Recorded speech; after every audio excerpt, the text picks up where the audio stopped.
How you doing, guys? This is Eric from RuleTheWasteland.com. I feel like I start every video by saying, I always say, but I have always said that I think that there is going to be some kind of crash before we see the actual real pivot and true like currency death, melt up, hyperinflation, whatever you want to call it. And that's because the economy is so weak and there are so many actual problems and contractions that we will see some kind of major economic contractions happening all around us. And there's separate issues. You can have currency issues. You can have major, like actual issues with your economy. You could have issues with an economy even if you have a solid or, real currency. And you could have issues with your currency even in an economy that is otherwise solid. I think we're having both. And that's really bad. And that's one of the reasons why I don't like when people use inflation to talk about prices only. I think it's very important also to differentiate that, and that's why I use the term like depressionary versus deflationary. So you can have depressionary forces, which is contraction in actual economic activity, not just GDP, because GDP is just a function of spending, the currency, which could be, obviously can be, I don't want to say faked, even though it is fake, but it's not a real look at actual productive capacity of an economy, because you're counting government spending, and we know the government is creating money and then spending it more than it's taking in, and then that's being counted as GDP or economic activity. Whereas you could have a country that is creating all sorts of actual real things with some kind of barter economy, you could have a GDP of like 0. So it doesn't make any sense. So I like to differentiate the two. And one of the signs that we're actually facing a lot of depressionary forces, at the same time we have a lot of inflationary currency forces, is slowdown in real economic activity. For example, here's an article that says Maersk, which is a giant freight shipping liner. Have you ever seen those huge cargo ships that just have like thousands of shipping containers on them? That's where most of the stuff that we buy comes from, if it's not made in this country, is from sea shipping, because it's just so much cheaper. So massive amounts of everything we buy, most of what we buy, is shipped to us overseas on these big containers, and Maersk is the biggest company that does that. And they're cutting 10,000 jobs in the face of, quote, worsening market conditions. So in addition to layoffs, in the 23 to 24 capital expenditures, they are slashing by almost $4 billion, $3.5 billion. That's a lot to slash your expenditures.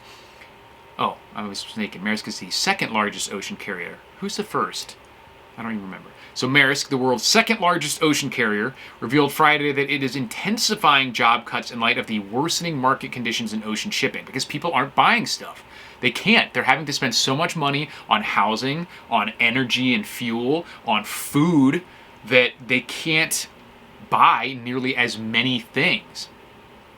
Given the challenging times ahead, we accelerated several cost and cash containment measures, said the CEO of Maersk. We are in very uncertain trading environment with significant further downside risk potential. I agree, and that's thank you for churching it up. I also see significant further downside risk potential. One that could stay with us for quite a while. They began the year with 110,000 global employees, that's a massive, massive company. Year to date, they have already cut 6,500 jobs, which it had not previously disclosed. It has now decided to cut a further 3,500 jobs, including 2,500 by year end, just in time for Christmas, and 1,000 in 2024. It'll reduce their global headcount by almost 10%. It's not a diet, it's a reset of the baseline. So they're saying this is not a short-term thing. They're actually just not expecting to go back up anytime soon. The job cuts will lead to restructuring charges of $350 million this year, followed by $600 million in cost savings from lower compensation next year. So they're cutting hours or payments or benefits or whatever also, in addition to getting rid of all these jobs. And this type of slowing down or tightening in economic activity can really be a snowball effect, because people aren't buying things. So now these massive companies that have thousands of employees are laying people off.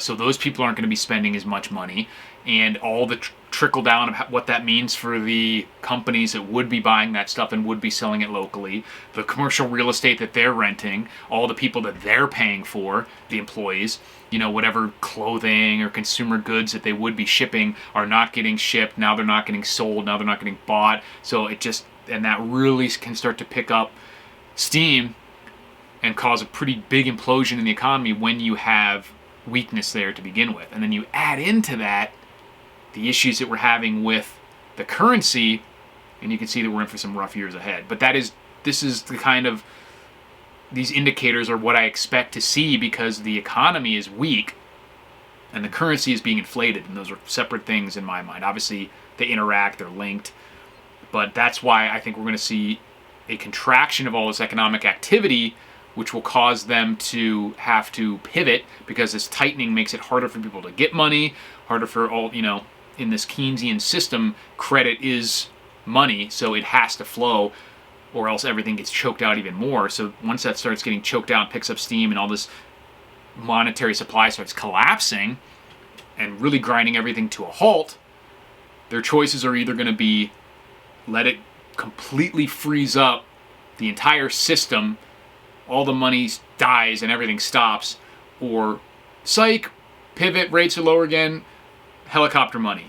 And I think that's what we're going to see. When we're going to see and how bad they let the crash get first, I mean, I'm all ears, but I don't think they can't let it get too bad because once the system totally seizes up, they're done. They lose their power. So, that's riots in the street, complete economic collapse, and I don't think that's going to happen. So I think they're going to pivot as soon as things really start to get bad, as soon as we see a big market crash, that sort of thing. Let me know what you guys think in the comments. Thanks for watching, and I'll talk to you soon.